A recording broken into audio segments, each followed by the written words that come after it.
Salut à tous et bienvenue dans les dossiers chroniques pour parler de films étranges, bizarres, what the fuck. Après avoir parlé du Japon et de la France dans le cinéma de l'étrange, nous allons voir maintenant le Canada.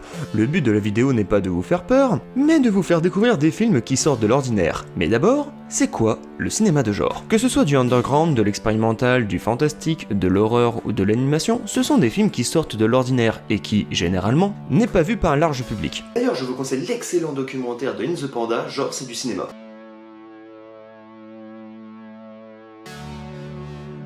Nous allons commencer par Il était une chaise, sorti en 1957. Nous, en France, on fait un film avec un pneu, et au Canada, ils font un film avec une chaise. Ceci est un court-métrage sans parole où les chaises ont le rôle central. Norman McLaren, dans la relation entre les chaises et un personnage humain, montre comment la matière peut se révolter. À quelles conditions l'homme et l'objet pourraient faire bon ménage? Vous êtes ignoble.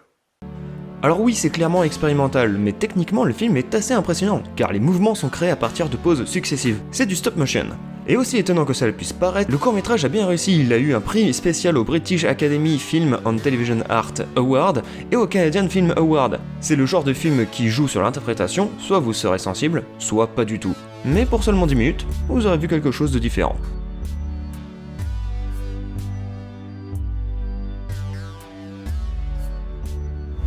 Gutterball 2008. Âme sensible s'abstenir et bienvenue dans le bowling de l'horreur. Je pensais pas que j'irais ça un jour. Où les joueurs perdent la boule en même temps que la vie. L'établissement est un terrain de chasse pour un assassin inventif et sadique. Vous pouvez clairement ranger Jason ou Freddy car ce super-héros du gore est largement plus créatif et dévastateur.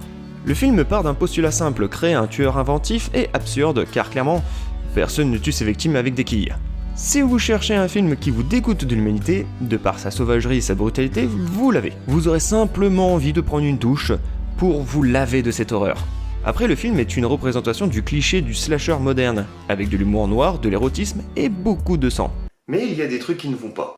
Le son laisse plus qu'à désirer, les dialogues sont très moyens et on atteint rapidement l'overdose. Le film sait qu'il s'adresse à un public adulte qui veut satisfaire ses pulsions de violence et d'érotisme avec un minimum de cohérence scénaristique. Mais si vous voulez le voir, bon courage, car le film ne fait aucun cadeau.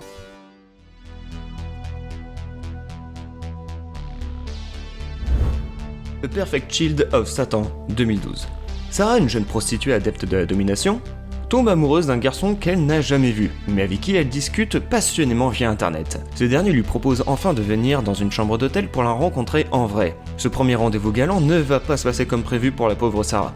Lucifer Valentine est un réalisateur bien connu pour sa passion du gore et surtout du vomi et du dégoût. Antithèse totale du cinéma grand public, ce film est une énorme mise en garde pour les adolescents qui utilisent le chat sur internet sans se méfier. Sarah nous parle donc de son métier, de sa vie, mais aussi de l'homme de ses rêves. Un homme qu'elle n'a jamais vu, mais dont elle est tombée amoureuse via le web. Il est d'ailleurs amusant et inquiétant de voir que la jeune fille a une vision angélique de cet inconnu, et qu'elle gobe tout ce qu'il lui écrit. Les prédateurs sexuels présents sur le net sont sûrement bien différents de ce qu'ils leur prétendent être et ne seront que le reflet des désirs des internautes naïfs sans défense. La plus grande réussite de ce court-métrage vient dans la seconde partie. Si avant on voyait l'actrice via sa caméra, une fois qu'elle rencontre cet homme, nous devenons les yeux de cet homme. Nous ne verrons jamais son visage, la caméra jouant avec la subjectivité et nous plaçant dans la peau du prédateur sexuel. Et les minutes restantes seront insupportables. L'homme s'attaque à la fille et nous assistons impuissants à la scène car nous sommes dans la peau du prédateur. La fin est brutale, cruelle et froide. Nul doute que les non-initiés seront choqués par ce déferlement de violence. Le message de ce court-métrage est en tout cas à faire passer pour que ce genre de rencontre ne se produise plus. The Perfect Child of Satan est donc intéressant pour cette approche, malgré que visuellement, il soit assez dur à regarder. Slaughtered Vomit Dolls 2006. Le film nous montre la descente aux enfers de Angela. Stripteaseuse, boulimique, dépressive, prostituée et hantée par des visions sataniques. Tout va bien. Et attendez, le film est sorti en 666 exemplaires. Un petit clin d'œil au chiffre du diable. Ce film vous plonge dans les limbes de l'enfer et de la déchéance. En outre, le film ne possède pas de réel scénario. La caméra de Lucifer Valentine, encore lui, s'ingénie à suivre la longue décrépitude d'Angela. Tout est encore montré pour le dégoût, le but est de choquer et d'interpeller dans le trash underground. Lucifer Valentine multiplie les visions de cauchemars dans une sorte de bazar sonore et de spirale infernale, montrant ainsi des hallucinations visuelles de la pauvre fille avec des cris de douleur. Cette douleur se retranscrit psychologiquement et physiquement. Attendez-vous à avoir pas mal de vomis. Ouais, il y en a beaucoup. La violence atteint ici son maximum quand on sait que les scènes de vomissement ne sont pas simulées. Et devant le talent des personnages, nous sommes plus devant des performeurs que des acteurs. L'héroïne principale, elle, arrive dans cette monstruosité à ressortir de l'émotion et de la détresse face à tout ça. Donc oui, le film est très trash, mais contrairement au précédent, et pour ma part, plus travaillé avec un véritable regard sur la détresse. Après bien sûr les âmes sensibles cracheront dessus pour toutes ces scènes de violence, mais si les films underground vous intéressent, allez-y.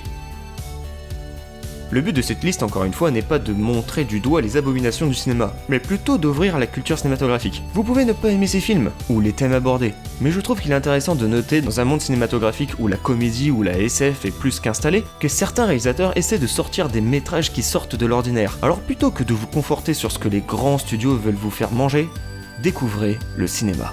Vous serez peut-être plus déçu qu'autre chose, mais vous aurez vu des films qui ne vous laisseront pas indifférents. Voilà pour le Canada et l'étrange. Sachez que si le cinéma vous intéresse, vous pouvez aller voir ma vidéo sur The Blair Witch Project, où je parle du film et du fan footage, ou pour rester dans le bizarre, allez voir ma vidéo sur la France et l'étrange. Likez, commentez, partagez, surtout abonnez-vous pour ne rien manquer. Je vous dis à très vite sur la chaîne. Salut les amis de YouTube.